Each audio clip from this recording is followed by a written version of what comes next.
You know, this one's a pretty straightforward movie, so rest assured that when you watch it, it won't be hard to follow.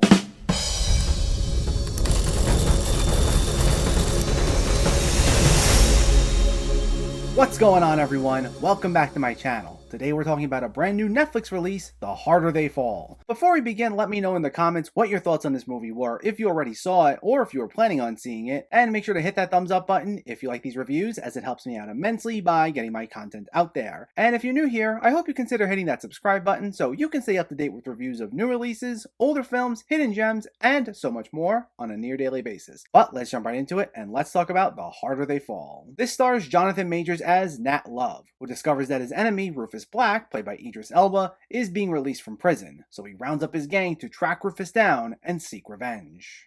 This is written and directed by James Samuel in his feature debut, and it hit Netflix last week after a limited theatrical run in October. And despite all the events being fictional, most of the characters are based on real people. And it's an ensemble cast that, in addition to Majors and Elba, also includes Zazie Beetz, Regina King, Lakeith Stanfield, Delroy Lindo, and many others, all as various gang members or law enforcement officials in this small town. And everyone is absolutely phenomenal here, playing these bold, fearless characters with a sense of cool, all of whom equally chew up the scenery every second they're on screen without ever stealing the spotlight from one another, which is incredible considering there are many sequences containing large ensembles all at once. Jonathan Majors in particular is the biggest standout with the most emotional character arc, as his family was killed by Elba's character as a child, as seen in the opening sequence, and he channels that energy into someone who's not only hellbent on revenge, but also displays a ton of charisma, especially when he gets the one-up on his enemies. And I have to say, I am really impressed with the trajectory of his career, as he's only been a strong presence in the film scene for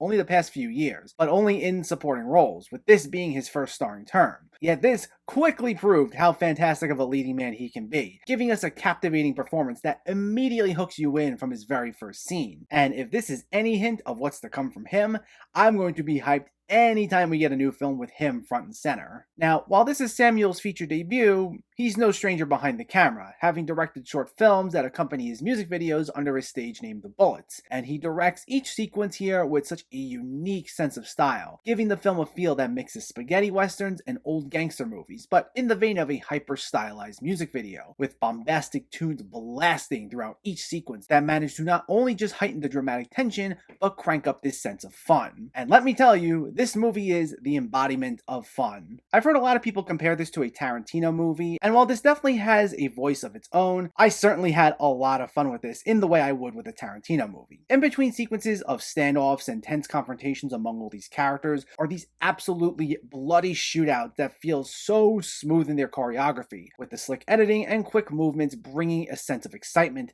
that it rarely comes down from, always finding ways to keep us engaged. My favorite scenes in particular would have to be when Elba is getting set free from the train, as well as when he first returns to town. And this has a tone that knows how to be a little self-deprecating, with bits of humor sprinkled in there, and also has a melodramatic flair to it, in the vein of those old gangster and western films it's clearly influenced by, with characters making grand entrances and making impassioned speeches to one another. But it's done in a way that doesn't feel corny or dragged out, as it fully embraces how ridiculous and over the top it can feel, which is part of its charm. And its larger-than-life energy is a big part of how its nearly 2.5-hour runtime whizzes right by, as you're constantly hooked in and you want to see what's coming next. Now, admittedly, the story can feel a bit familiar, as it's a simple revenge tale that plays into some familiar tropes. But part of what makes the film so engaging is just how great these characters are, as well as Samuel's sense of style, rather than because the dramatic beats are anything that are truly layered or dense. So if you're expecting one of the most complex stories out there,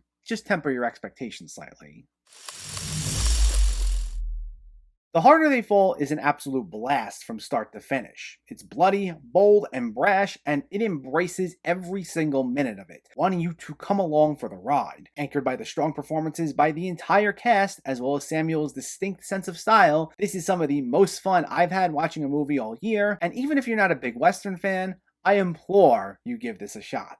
The Harder They Fall gets an 8.5 out of 10. So let me know, did you see The Harder They Fall, or are you planning to see it, and what were your thoughts? Was it one of the better Netflix movies you saw this year? Are you looking forward to seeing more westerns? Let me know in the comments below so we can discuss. Also, if you enjoyed this video, please like it and share it, and for more movie reviews and film discussion, please make sure to hit that subscribe button to stay updated. Thanks for watching everyone, and keep having fun with film.